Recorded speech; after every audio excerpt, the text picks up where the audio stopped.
If the whole town bolts its doors when the red dust rises, whose door would you knock on? And who, if anyone, would open it?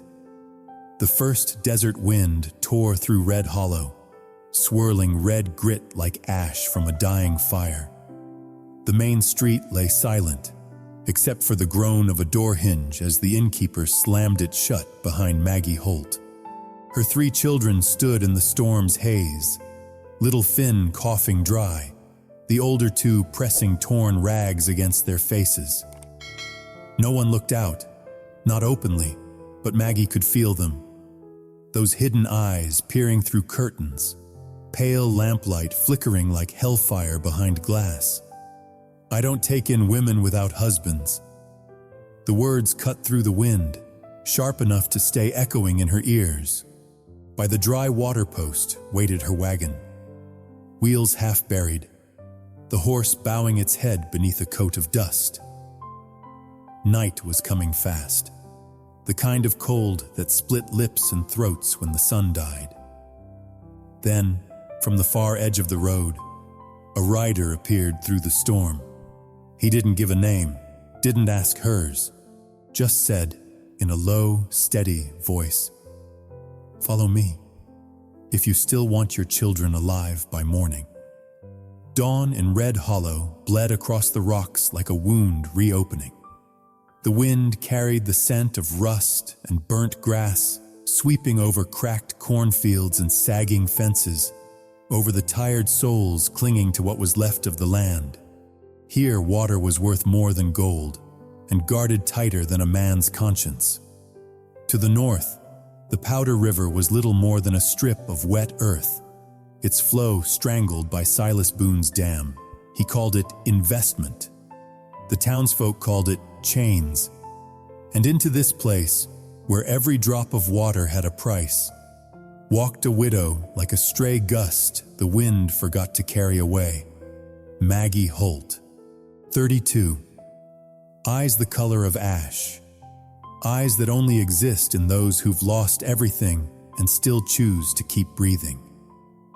Once, she taught reading to miners' wives, until the Greystone mine collapsed, taking her husband and her faith in justice with it. Now she had 3 children and a will that refused to break. Eli, 11, solemn beyond his years, a boy who looked at adults the way a judge studies liars. Noah, 8, gentle and strange, forever humming the old songs his father taught him, rough little hymns drifting through dry wind like prayers for rain. And Finn, just 5, small and thin, clinging to his mother's skirt as if letting go would make the world disappear. When their wagon rolled behind the stranger through the dying sunset, the sky burned in bands of red and gold. The man rode a black horse, dust-caked and weary. His shoulders were rough-hewn, like something carved by the wind itself. His name was Wyatt Carver. Once a trail guide who led caravans across the frontier, Wyatt knew every ridge and riverbed between prairie and desert. He'd seen enough sun and storm to understand that God never promised safety. He'd had a wife once, Lydia, and a boy, Sam. Both drowned 3 years ago, when Silas Boone's dam burst under the weight of a rainstorm. For 12 hours, Wyatt dug through mud, calling their names, until all he found was a pair of small shoes washed up on the shore. Since that day, he'd stayed, guarding the place like a wounded animal too stubborn to die.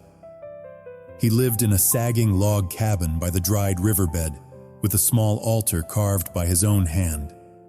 2 names etched into the wood, Lydia and Sam Carver, 1879. Beneath it lay a silver locket. Inside, a pressed wildflower long turned brittle with grief. Meanwhile, in town, Silas Boone sat on his throne, a leather chair inside the water depot office where every man paid tribute if he wanted his crops to live. He wore clean clothes and spoke of morals, yet owed his soul to investors out east. To Silas, poor folk weren't people. They were wells that hadn't run dry. Yet, Beside him stood Pastor Avery, young and well-spoken, eyes full of light when he preached. But those eyes often drifted toward Silas's purse. He believed in God. He just forgot that God didn't live in Silas Boone's office. And down the dusty lane worked Hank Devereaux, the blacksmith, 60 years old, a former cavalryman with hands like iron and a heart still red with fight. He was the only man in Red Hollow brave enough to look Wyatt in the eye and say, "You're not a coward, son. You're just tired of losing people."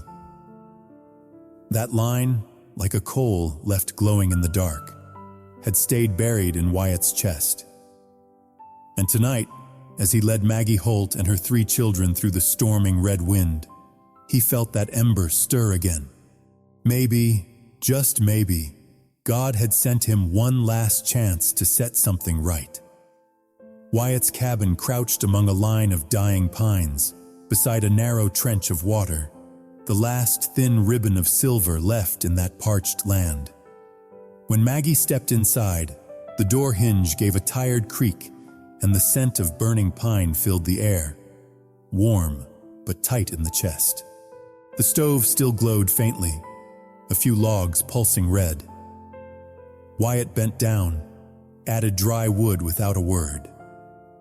Firelight caught his face, hard lines, wind-worn eyes, the kind of man shaped more by weather than by years. On the wall behind him hung 2 wooden planks crossed together like a crude cross. Beneath them sat a small altar, and from it dangled a silver locket that glimmered faintly. "You live out here alone?" Maggie asked. Wyatt nodded.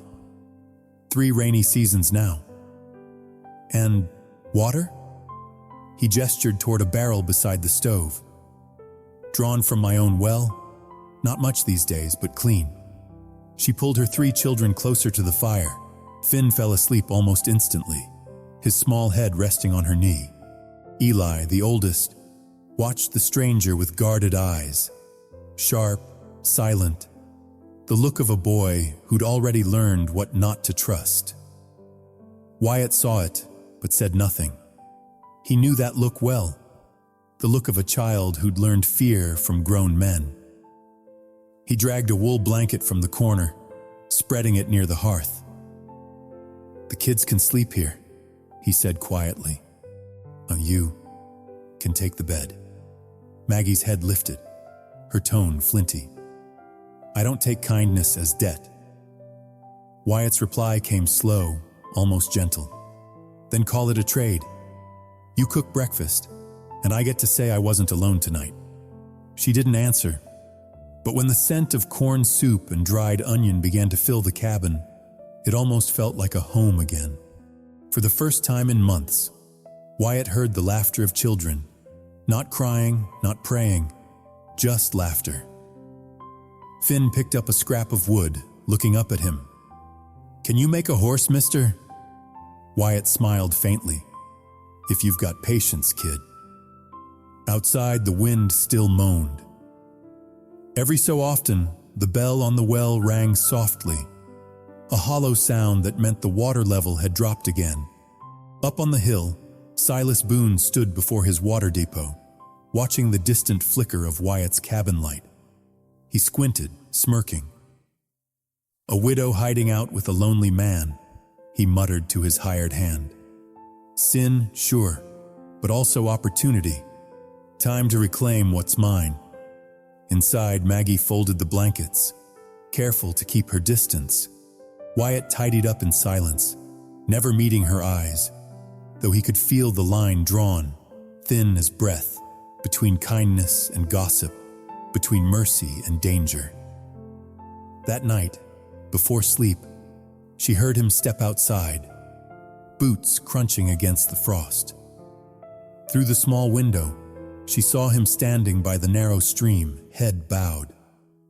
Maybe he was speaking to the dead, and for the first time, Maggie whispered into the dark, "Thank you, Lord, for a door that opened." 3 days after the sandstorm, Red Hollow looked calm again, but it was the kind of calm that came before a wildfire, The water in Wyatt's well had dropped sharply. Each morning, he had to crank the winch deeper just to draw a single bucket. On the main road, wagons bearing the stamp of Silas Boone Water Company rattled past. Barrels sloshing, coins clinking. People lined up in silence, counting out bills with dry, trembling hands. No one looked anyone in the eye, afraid that injustice, like thirst, might be contagious. The rumors started small, crawling out from the church like snakes under grass. They say that widow's living with Carver. She's clever, knows how to make a man pity her. Maybe those kids ain't hers. Maybe she's after his land and his water. No one knew who began the talk, but every whisper led back to the same place, Silas Boone's office. Inside, Silas lit a cigar, the smoke curling through the stale air. Across from him sat Pastor Avery, hands wrapped around a coffee cup gone cold. "I'm only thinking of this town's reputation," Silas said, voice smooth as oil. "A widow shacking up with a single man, and by the water no less. Folks will start talking. You understand, Reverend?" Avery lowered his gaze, fingers tightening on his Bible. He did understand, but fear paid the church's oil and candles, and fear had Silas Boone's face. Back at the cabin, Maggie had no idea how far those words had spread. She only knew Wyatt spoke less now.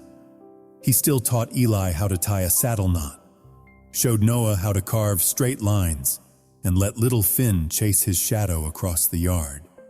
And she kept to her work, cooking, mending, teaching the boys their letters.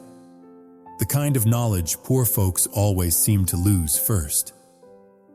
Then one noon, Hank the blacksmith rode up, hat in hand. He set a letter down on the table, eyes heavy. "They told me to deliver this," he said quietly.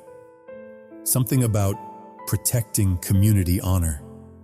But you know, honor don't quench a thirsty child. Maggie unfolded the letter. The handwriting was stiff, formal, heartless.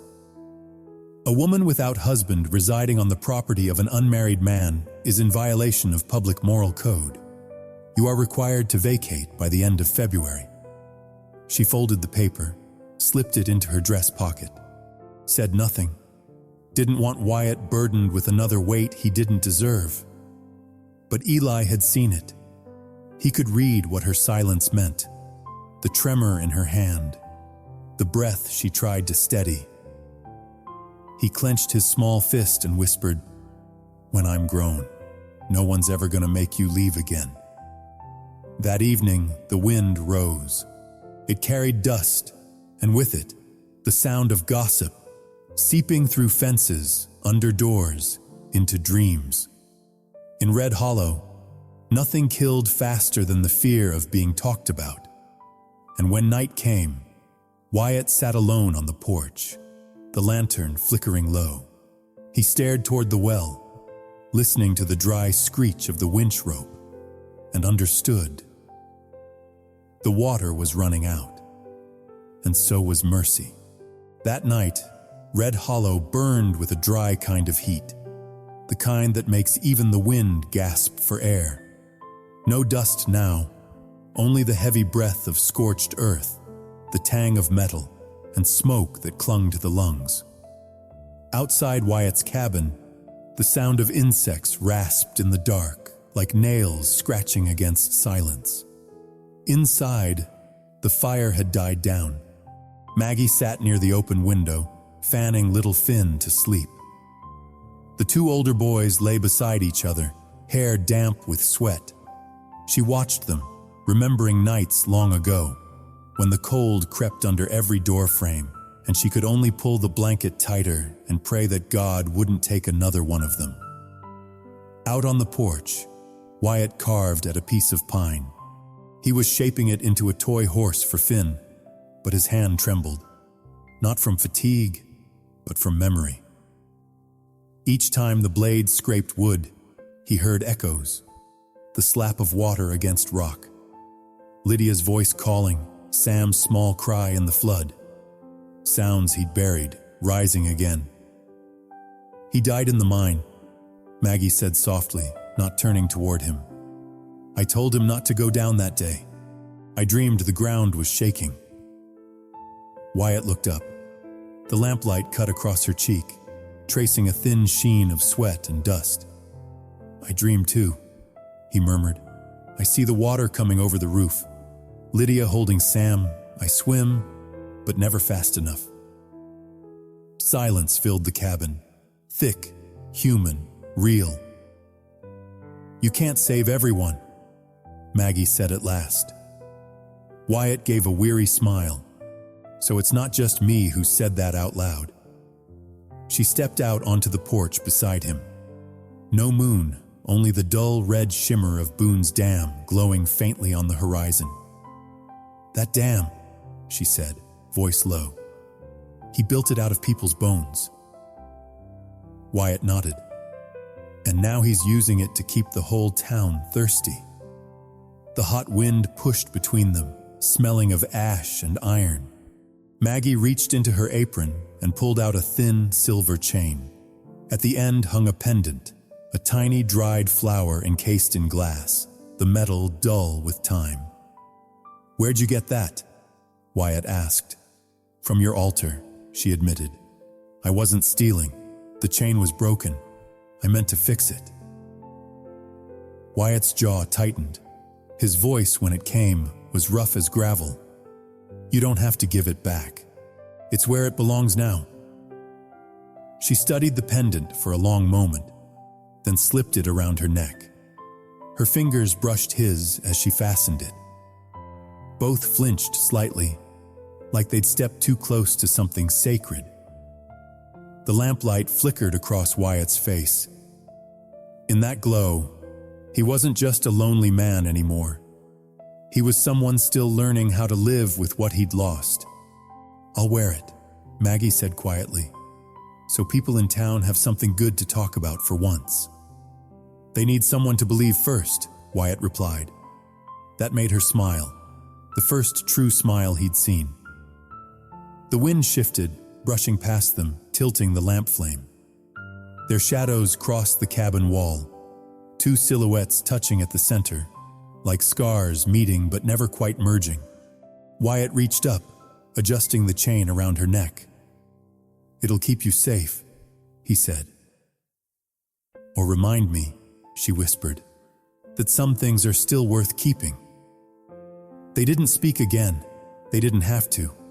In that stifling summer night, the silence between them changed, no longer made of fear, but of trust, of something fragile and alive.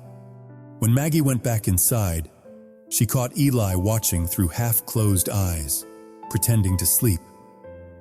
The boy had heard enough to know.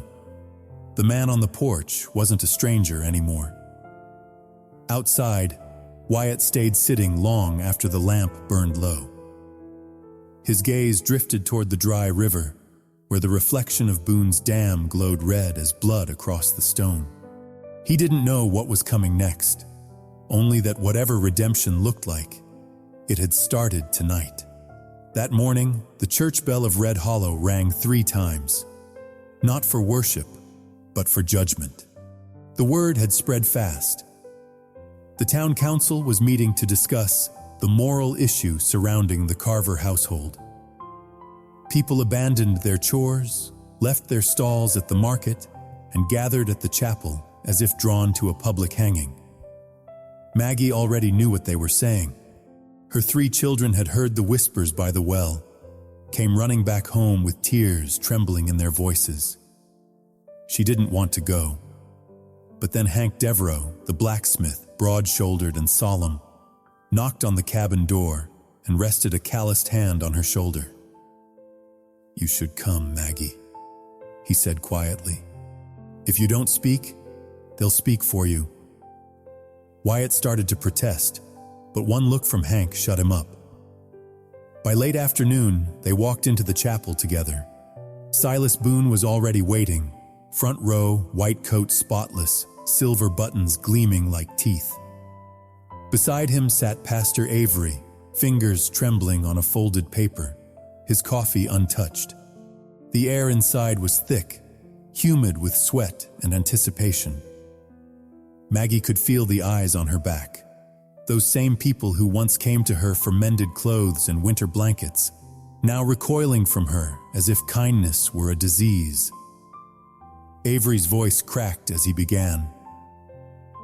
"We gather not to condemn, but to preserve the honor of Red Hollow. The rumors that Mrs. Holt has been living in the home of Mr. Carver, unchaperoned, have caused great concern." Silas nodded, his tone slick as oil. "Of course, we all value charity," he said. "But charity, when it crosses boundaries, turns into scandal." Then he turned toward Wyatt with a smile that wasn't a smile. "Mr. Carver, you know the law here. A widow cannot reside on a bachelor's land. Surely you understand that." Wyatt looked down, sweat beading along his collar. He heard Lydia's voice in his mind. "Say what's right, Wyatt." But his throat closed tight. Too many eyes, too many ghosts, too much fear of losing yet another soul he couldn't protect. Maggie stood up, voice rough but steady. "You say kindness crosses boundaries," she said. "I say, you've long since abandoned the boundaries of decency." Her hand shot out, pointing straight at Silas. "You want his water, you want my land, and you're hiding greed behind the name of honor." A murmur rolled through the pews. Silas only raised an eyebrow, his smirk never leaving. "Careful, Mrs. Holt. In this house, only God may judge." "Then I reckon God's long gone from this town," she said, "because even he couldn't stomach the thirst here." Avery tried to intervene, but no one listened. Wyatt looked at her, half in awe, half in terror. He wanted to speak, to say 3 simple words. "She's right." But his tongue froze, and his silence screamed louder than any accusation. He heard the whispers behind him. "Shameless woman. She should have left long ago." Maggie stopped talking. She looked at Wyatt. One long, quiet glance, not angry, just dimmed, like a flame burning its last. Then she turned and walked out, her skirt brushing the dust, footsteps light but final. No one tried to stop her. No one said a word. Outside, Eli, Noah, and Finn were waiting. Eli ran forward. "Mama, what did they say?" "Nothing important," she said softly, taking his hand. From the steps, Hank watched Wyatt, disappointment etched deep into his weathered face. "You didn't say a damn thing," he said. Wyatt swallowed hard. "I was afraid." Hank's reply cut like the edge of his forge hammer. "Then be afraid. But don't be silent. Silence is the first shackle they ever put on a man." Wyatt said nothing. He only watched Maggie and the children fade into the red dust, their figures shrinking in the glare of the dying sun. That evening, Red Hollow was eerily still. The chapel bell swung in the wind, clanging a dry metallic sound, like judgment striking iron. When night fell, the cabin was empty. Wyatt sat alone before the small altar, staring at the silver locket that hung motionless in the firelight. He whispered to no one, voice breaking apart. "I let them go again, just like Lydia, just like Sam." And when he buried his face in his hands, the first drop fell, not from the well outside, but from the last man in town who still remembered how to feel shame. The night wind crept through Red Hollow like a wounded beast, howling across the barren cliffs. Wyatt's cabin sat in darkness, only a few dying coals in the stove, flickering weakly like the last trace of courage he still had. On the table sat an open bottle of whiskey. For the first time in 3 years, Wyatt drank. The liquor burned down his throat, bitter as regret, but not strong enough to wash away the image of Maggie turning her back, her 3 children walking into the red dust. He tried to convince himself his silence had been reasoned, necessary, but drunk. Even reasons turn into lies. His eyes lifted toward the small altar.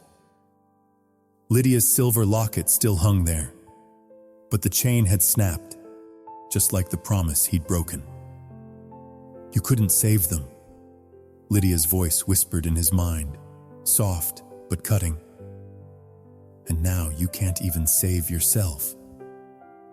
A sudden knock pounded through the door, sharp, heavy, like a blacksmith's hammer on steel. Hank Devereaux stepped inside, covered in dust, his work shirt scorched and singed. You're drunk, huh? He growled.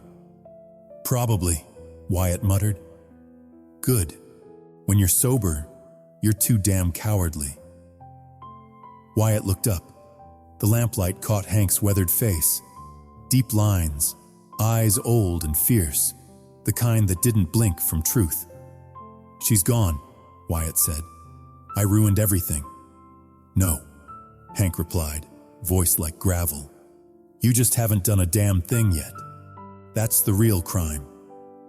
He threw a folded stack of papers onto the table, edges caked with dirt, one corner sealed with wax. My deed, Hank said. Spring pasture and the north irrigation rights. No liens. You'll sign it over to Mrs. Holt, tonight. Wyatt stared, stunned. Hank, that land's yours. You worked your whole life for it. I can't take it to the grave, Wyatt. She needs it to feed those kids. You want redemption? Do the right thing, not the easy one. Wyatt's hands tightened on the deed. Ink smudged across his thumb.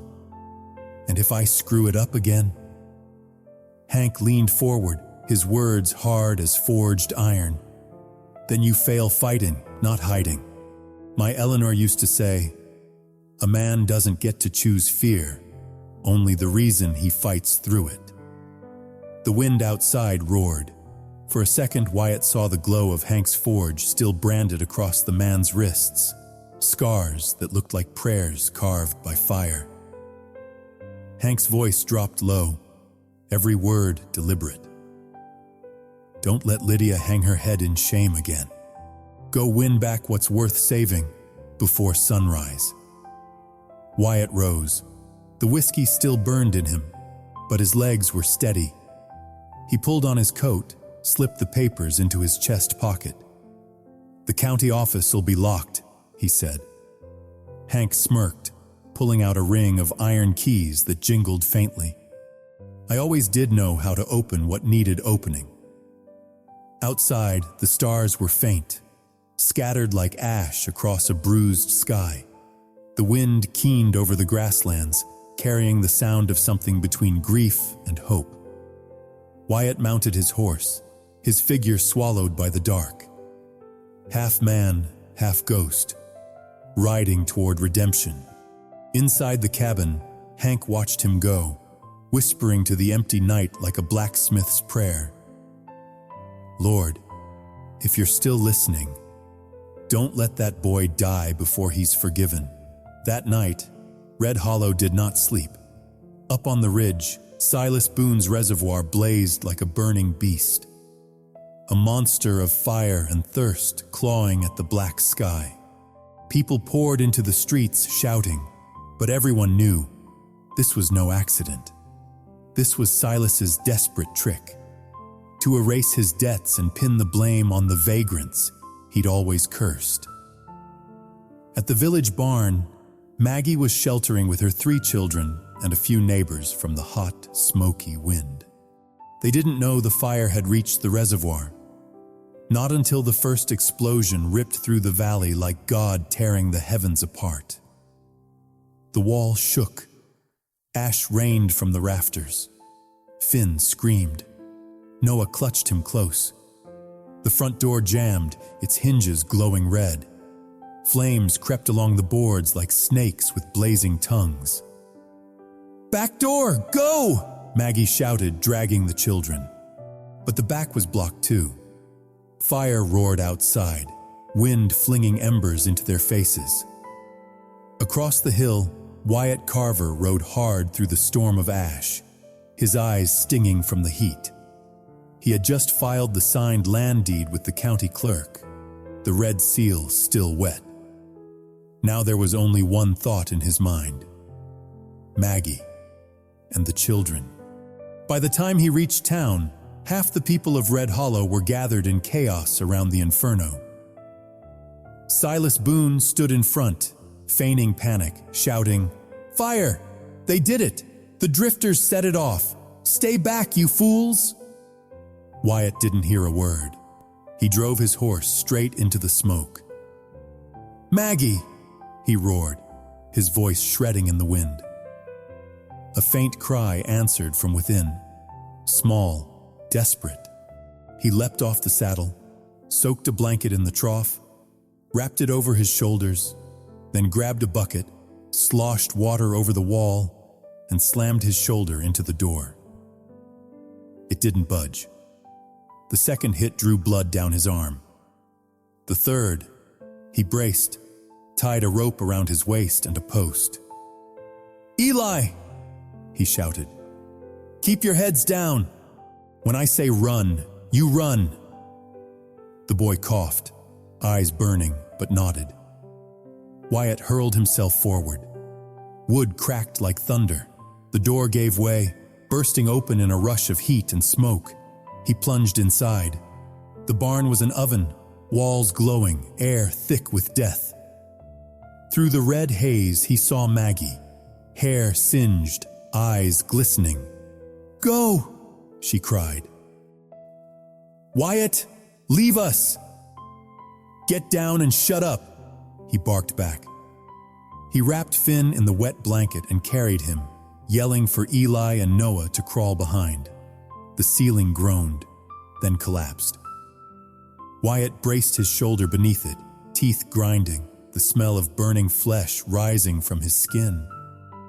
Maggie saw his eyes in that moment, clear, fierce, unafraid. The same eyes from the night she first knocked on his door. All four of them burst out through the smoke. Maggie turned back.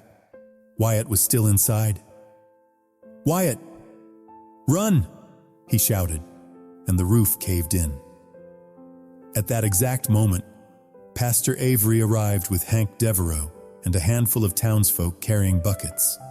They watched in horror as the barn collapsed, flames curling around like a serpent swallowing its prey. Avery started forward, but Hank caught his arm. "Wait!" the blacksmith barked. "Just wait!" Out of the blaze, a figure stumbled through the smoke, his coat aflame, his hair white with ash.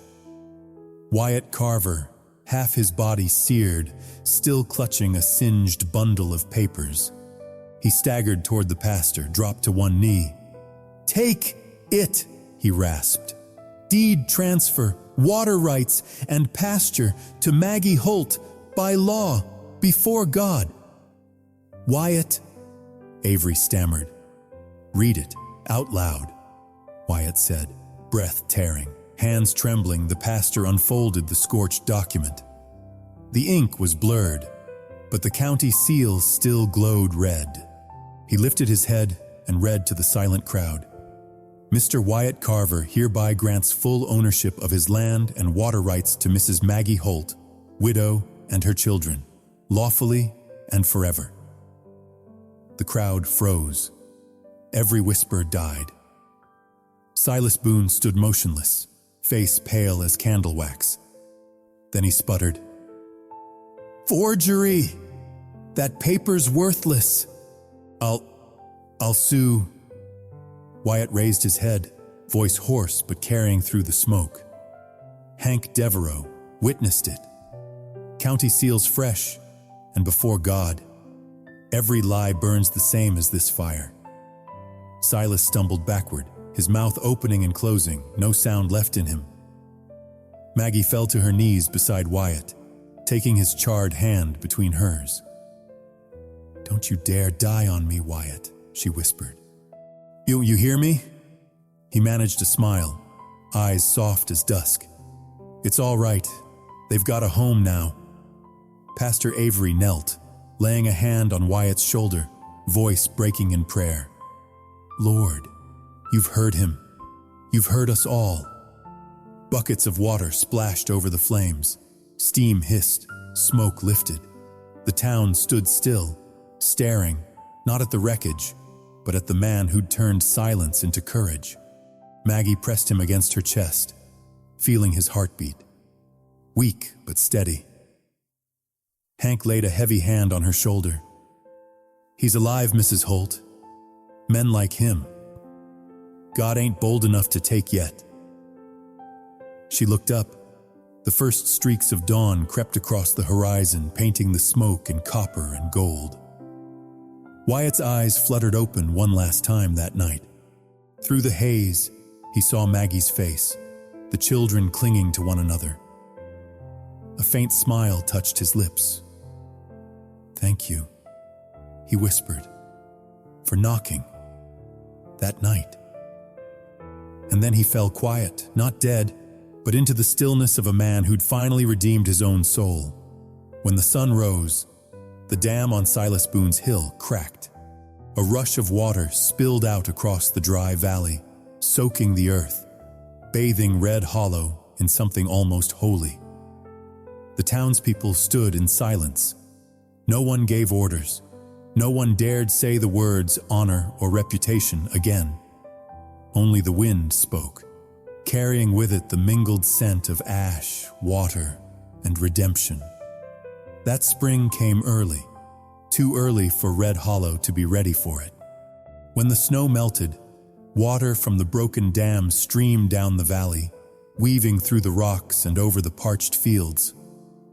The scent of wet earth filled the air, a smell of something that had once died and was learning how to live again. Wyatt woke after 3 weeks in a coma. The first thing he saw was the low wooden ceiling, hazy with smoke, and the sound of a child's voice whispering scripture. "The Lord is my shepherd. I shall not want." He turned his head. Eli sat beside the bed, reading slowly but sure-footed. The boy looked up, his stiff, guarded face cracking into a small, uncertain smile. "You're awake," he said. "Mama said you were just sleeping." Wyatt tried to move. His shoulder was bound in thick bandages, his leg braced in a wooden splint. Everything hurt, but for once, he didn't feel alone. That was the pain he'd feared most, and it was gone. The door opened. Maggie stepped in, holding a bowl of soup that smelled of onion and dill. Light spilled through her hair, turning every strand to gold.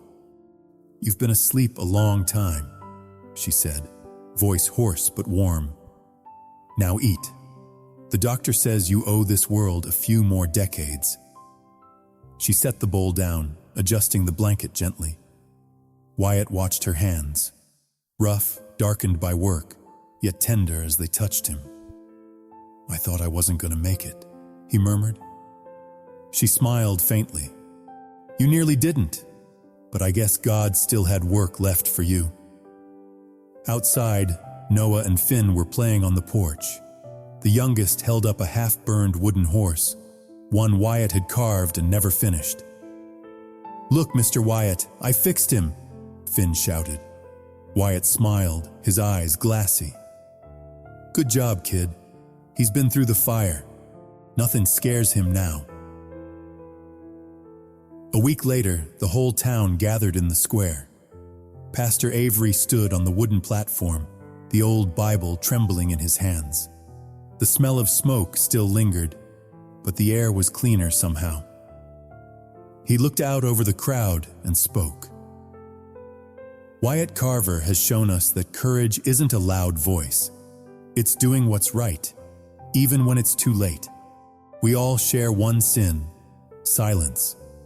And now, God calls us to act. Then he read from a fresh-inked decree signed by the new town council. From this day forth, all residents of Red Hollow shall share water fairly during the dry season. No man shall hold dominion over what belongs to the valley. For a moment, no one breathed.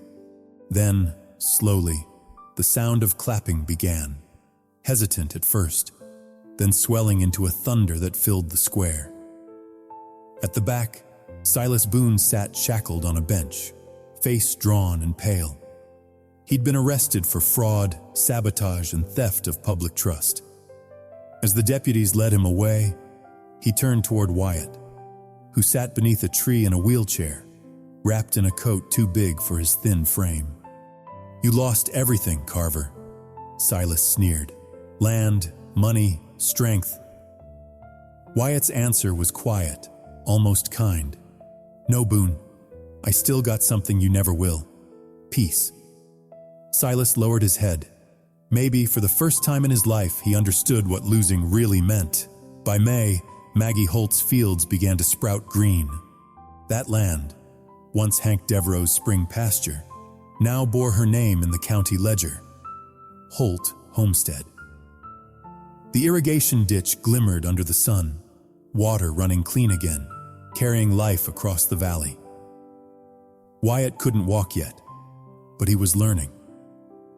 Each morning, he practiced with crutches.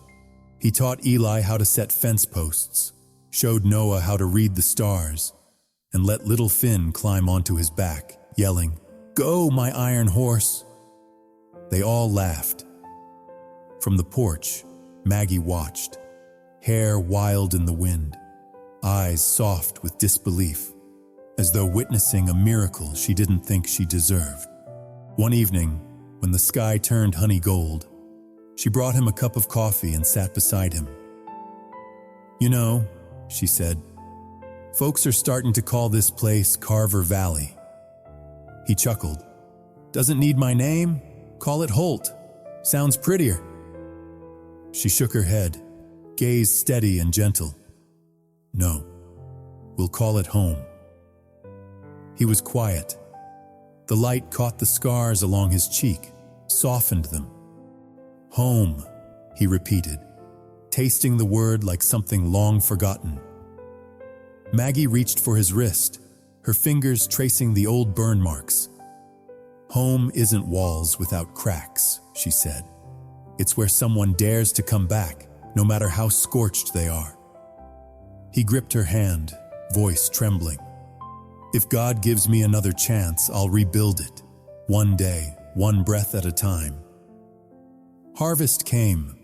For the first time in years, Red Hollow saw a full season's yield. Under the amber dusk, Hank sat outside his forge, sharpening a blade and watching the smoke curl skyward. He smiled to himself. "The land's good again," he said. "So are the people." Down in the valley, Wyatt walked slowly on his crutches through rows of green corn. Maggie walked beside him, the three children racing ahead, their laughter echoing across the fields. A warm breeze swept through the hollow. In the distance, Pastor Avery rang the chapel bell. Not the bell of judgment, but the bell of thanksgiving. Wyatt stopped, lifting his eyes toward the red-streaked sky, where clouds drifted like ashes from the fire that once consumed them all. He spoke softly, just loud enough for Maggie to hear. "I promised I'd rebuild our home. Looks like it's finally standing." She smiled. "And no one's ever gonna tear it down again." They stood there watching a flock of sparrows settle over the fields, their wings beating in rhythm with the children's laughter. In that moment, Red Hollow was no longer a land of thirst. It was a place that had learned, at last, how to forgive. Evening settled slowly over the valley of Red Hollow. The last light of day stretched across the green cornfields, glinting off droplets of water that clung to each leaf like a necklace of glass.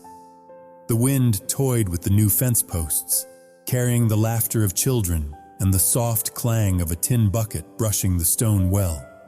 Maggie bent over the well, pulling the rope hand over hand. The bucket rose, water clear as crystal mirroring her face. The face of a woman who had walked through loss, through fire and rumor, and somehow found herself again. On the porch, Wyatt sat with his right leg still braced, a small carving knife in hand.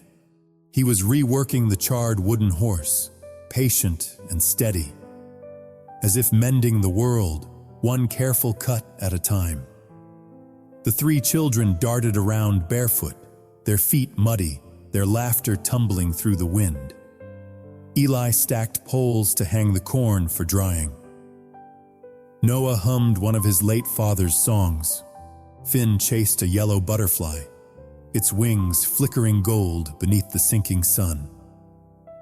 Hank Devereaux passed by on his way home, leaning on his hammer. He stopped, smiled softly at the sight, his weathered eyes glinting with tears. "Yeah," he murmured to himself. "Guess the Lord does know where to pour his blessings." Far off, the chapel bell rang, no longer heavy with judgment, but clear and light, like a prayer of apology carried on the breeze. Pastor Avery knelt by the church steps, planting a young cottonwood tree. He'd said once, "It'll grow slow, but its roots will go deep, like a heart relearning how to trust in goodness." Back on the porch, Maggie sat beside Wyatt. They watched the sun sink behind the ridge, sky melting into amber and rose. She spoke softly. "See that, Wyatt? The land's alive again." He smiled. "Land lives when folks stop fearing death." She took his hand. "And when someone dares to believe, no matter how late." A gentle wind lifted her hair, brushing his cheek. He whispered, almost to himself, "Home isn't where you find peace. It's where you fight for it." Maggie nodded, eyes shimmering. "And I think we've fought enough, Wyatt." Together they looked out across the fields, where the well caught the crimson of dusk, red as the heart of the earth. Above them, a flock of sparrows rose into the fading sky, their wings flashing gold as they flew toward the light.